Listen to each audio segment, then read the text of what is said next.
dans une toute nouvelle vidéo de Quoi Neuf Ciné. Et aujourd'hui, je vais répondre à une question qu'on m'a posée dans une vidéo que j'ai postée il y a environ 2 ans bientôt. Alors c'est Kimo qui me demande: bonjour, est-ce obligatoire que le fond soit vert ou est-ce qu'on peut utiliser une autre couleur?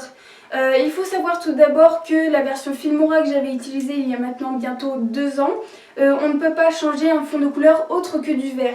Mais maintenant, avec les autres versions de Filmora, notamment la version 9, auquel je vous avais fait précédemment une vidéo pour vous expliquer les différents outils, avec cette version-là, on peut changer des fonds de couleur autres que du vert.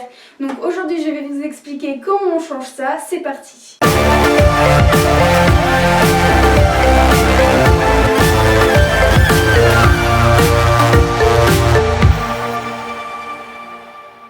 Voilà, donc pour commencer, vous allez tout simplement importer les photos et vidéos que vous voulez changer. Donc pour ceux qui ne se rappellent pas, je vais vite fait le rappeler, vous cliquez sur importer. Soit vous importez une photo ou une vidéo en cliquant sur importer des fichiers médias juste ici. Ou alors vous cliquez sur importer un dossier média pour importer directement plusieurs photos et ou plusieurs vidéos.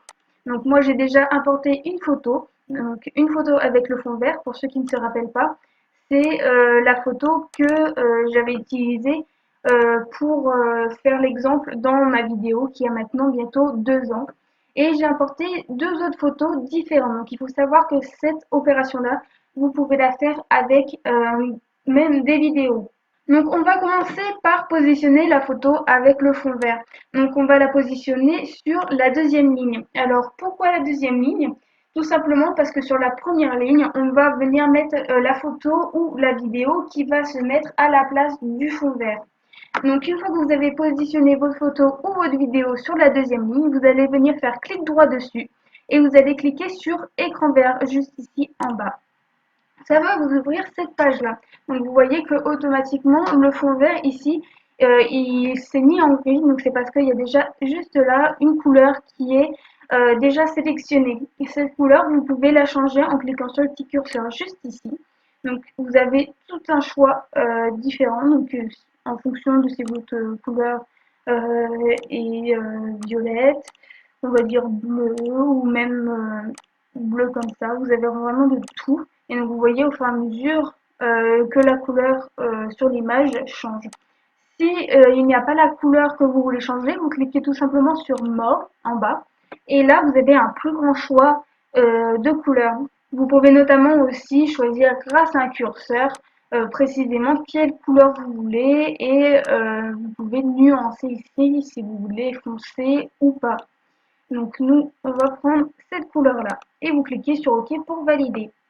Donc il faut savoir qu'avec Filmora 9, vous pouvez aussi vous occuper de l'image, c'est-à-dire que vous pouvez vous occuper des contours, qu'on les voit plus ou moins. Vous pouvez aussi changer l'ombre, vous pouvez vous occuper de la distance, flouter la direction. Vous pouvez aussi vous occuper de la couleur, c'est-à-dire la luminosité, les teintes, la température, pour en fonction de comment vous voulez qu'on voie certaines couleurs de l'image ou de la vidéo.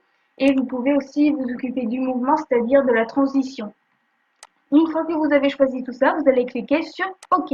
Donc maintenant, vous voyez que le fond de couleur, il est changé en gris. Et donc justement, ça veut dire que le fond de couleur, il est enlevé et qu'on peut mettre n'importe quelle photo et ou vidéo. Donc moi, je vais prendre cette photo-là. Hop, parce qu'il faut savoir que j'adore Londres. Et vous voyez que la photo se met automatiquement derrière. Donc, comme d'habitude, vous pouvez vous occuper de la photo afin de l'améliorer. Donc, vous faites clic droit, vous pouvez recadrer, vous pouvez faire des rotations, correction de couleur, vous avez vraiment de tout. Et donc, moi, ce que je vais faire, c'est que je vais cliquer d'abord sur recadrer pour correspondre. Et ensuite, je vais cliquer sur recadrer et zoomer. Donc, vous voyez, ça va m'ouvrir cette fenêtre-là. Tout simplement, ce que je vais faire, c'est que je vais couper à peu près jusqu'à la moitié de l'image. Hop, comme ça. Je vais cliquer sur OK. Et l'image, vous voyez que, du coup, elle est coupée. Donc, pour pouvoir recadrer l'image derrière, vous allez vite fait un petit peu décaler le fond vert. Vous allez cliquer sur l'image choisie et vous allez la replacer. Hop, on va la mettre comme ça. Voilà. et on va remettre l'image avec le fond vert. Et du coup, on voit l'image que l'on souhaite que sur une partie de l'image, donc à la place du fond vert. Et donc moi, j'ai envie de mettre en plus une autre photo. Or, ici, je n'ai pas de place. Tout simplement, je vais venir positionner la photo avec le fond vert au-dessus. Et hop, comme ça, je libère une petite place. Donc, pour ceux qui ne le savent pas, moi, je suis extrêmement fan d'Emma Watson. Donc, j'ai importé une photo de l'actrice. Hop, et je le mets sur la piste qui est libre. Donc, vous voyez, encore une fois, ça a pris tout le fond vert et on voit un petit peu l'image précédente qui dépasse. Donc, on va tout simplement faire encore une fois clic droit, recadrer pour correspondre. Et on va faire ensuite recadrer et zoomer, ça va nous réouvrir la petite fenêtre. Donc on va choisir comme ça, moi je vais prendre juste l'actrice, on va faire OK, et hop, encore une fois, on a coupé l'image. On va décaler un petit peu l'image avec le fond vert, et on va sélectionner l'image avec Emma, et hop, on va venir la mettre à côté. On remet l'image comme ça, et voilà, comme ça, on a à la fois l'image du drapeau anglais et l'image de l'actrice Emma Watson. Donc vous voyez qu'on peut mettre plusieurs photos sur un seul et même fond vert. Cette opération, vous pouvez aussi la faire avec des vidéos. Vous pouvez mettre plusieurs vidéos. Donc là, j'ai fait juste avec 2 photos pour en mettre une de chaque côté. Mais j'aurais très bien pu en mettre 4 ou 6 ou 10 derrière. Il suffit tout simplement de couper l'image comme vous le souhaitez. Voilà, maintenant cette vidéo est terminée, j'espère que ce tutoriel aura pu vous aider. Si vous avez d'autres questions par rapport au logiciel Filmora, n'hésitez pas à me les poser dans les commentaires.